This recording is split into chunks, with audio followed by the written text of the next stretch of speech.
Anda kembali bersama kami dalam Lunch Talk. Kita tahu bahwa PSBB sudah dijalankan, operasi justisi juga sudah terus dilakukan, namun angka corona terus melesat naik begitu ya. Dan Pak Sony masih bersama kami? Ya, masih Mbak. Ya, tadi ketika kita mendengarkan apa yang dipaparkan oleh Pak Diki adalah harusnya PSBB ini bisa berjalan seperti seharusnya dengan regulasi itu. Membatasi mobilitas, kemudian juga membatasi interaksi. Tapi kemudian begitu itu dijalankan di Indonesia, tentu saja banyak hal dan juga pendapat yang tidak sesuai begitu dengan menjalankan PSBB sesuai dengan regulasi, karena juga kepentok soal ekonomi. Lalu bagaimana ke depannya untuk pengendalian ini? Karena ternyata PSBB ketat juga tidak terlalu efektif untuk menekan laju corona. Mbak Bobi, efektif sebetulnya. Jadi gini, kalau data monitoring mobilitas yang ada, itu mobilitas penduduk turun mulai tanggal 11 kemarin. Jadi tidak setinggi sebelumnya, ya. Terus yang kedua, kita juga selain dengan PSBB itu kan melakukan operasi justisi, melakukan pengawasan di lapangan, itu kepatuhan masyarakat terhadap protokol kesehatan naik. Ya, jadi sekarang lebih tinggi. Dalam seminggu terakhir ini kepatuhan protokol kesehatan membaik. Kalau kita bisa mengurangi mobilitas, mendorong kenaikan kepatuhan terhadap protokol kesehatan, itu kasusnya akan turun. Secara statistik kami sudah uji. Jadi nanti bisa dilihat dalam 2 minggu berikutnya. Kalau kita tidak rem seperti ini, rumah sakit akan kewalahan luar biasa ya, dengan tambahan kasus akibat beban dari libur tahun baru kemarin ya. Jadi sekarang tambahan kasusnya luar biasa. Kalau kita tidak batasi dengan PSBB atau PPKM ini, tentu akan berdampak terhadap tambahan pasien yang tidak berhenti. Nah, makanya kami pemerintah memutuskan untuk melaksanakan pembatasan ini. Jadi bukan pelarangan, intinya pembatasan. Nah, kemudian yang juga penting di sini adalah pemerintah daerah melakukan pengawasan. Karena aturan dibuat sebaik apapun, kalau kemudian tidak diawasi dalam pelaksanaannya, tentu akan berdampak terhadap pelanggaran-pelanggaran. Kalau terjadi pelanggaran, maka efektivitasnya menjadi berkurang. Oleh karenanya, kami setiap hari Minggu malam itu selalu melakukan rapat koordinasi dengan daerah, mendengarkan laporan dari Satgas daerah tentang bagaimana perkembangan PPKM di masing-masing daerahnya. Jadi kemarin kami alhamdulillah sudah melihat mobilitas berkurang, kepatuhan masyarakat terhadap protokol kesehatan juga membaik. Oke, Pak Sony, kita tahu bahwa Indonesia kan sekarang juga sedang dilanda bencana begitu ya. Ada beberapa kejadian soal pesawat misalnya dan juga ada kejadian alam begitu. Nah, ini tentu saja menjadi sebuah tantangan baru untuk tim Satgas juga ketika misalnya teman-teman di lapangan mengevakuasi kondisi bencana ini. Apa yang sudah dipersiapkan? Ya, jadi memang betul sekali.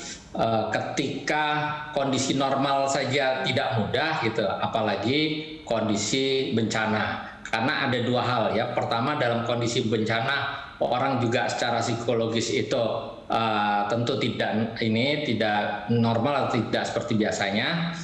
Ada stres ya, kemudian ada perasaan-perasaan takut dan seterusnya.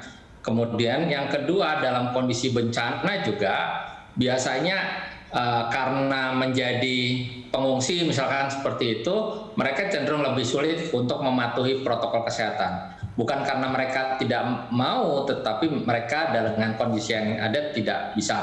Oleh karenanya kami juga besok akan membahas secara detail di Satgas ya, bagaimana untuk mengatasi atau mencegah terjadinya penularan pada saat bencana. Tetapi juga BNPB kemarin sudah memberikan swab antigen ya, tes di lokasi-lokasi bencana sehingga kita bisa melakukan deteksi terhadap potensi penularan.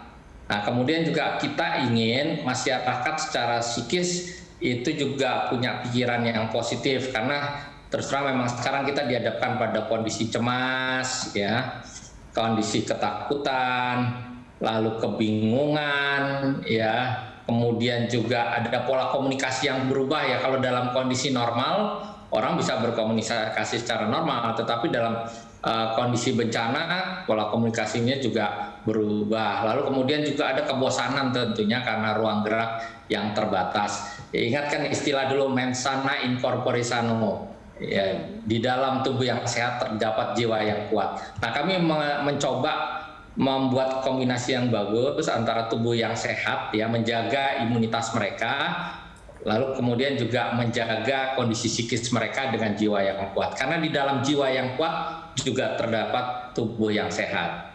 Oke, saya ingin tanggapan dari Dr. Diki. Dokter, kita tahu bahwa saat ini banyak sekali bencana yang terjadi, namun tantangan kedepannya adalah persoalan bagaimana caranya protokol kesehatan ini bisa terus dilakukan dengan kondisi bencana yang terjadi ini.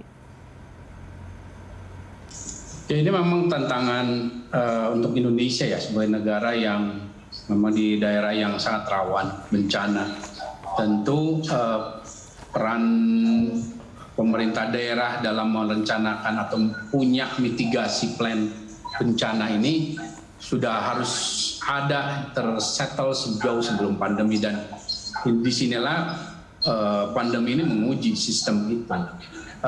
Tentu yang harus diperhatikan bahwa apapun itu prinsip menjaga jarak, ya, mencuci tangan maupun memakai masker itu tetap jadi prinsip yang harus dijaga, dan dipastikan bahwa tenaga rescue atau orang yang memberi pembantuan ini dipastikan dalam kondisi yang sehat, fit, dan tadi Pak Sony sudah menyampaikan ada tes, ya memang harus ada, dan dikatakan di negara-negara yang rawan bencana lain, termasuk di sini pun walaupun relatif jarang ya Australia, tapi mereka menyiapkan sampai detail protokol seperti misalnya bahwa dalam situasi ini seperti CPR, ya, bantuan si jantung paru itu tidak bisa dilaksanakan secara normal, nggak bisa, nggak ada misalnya bantuan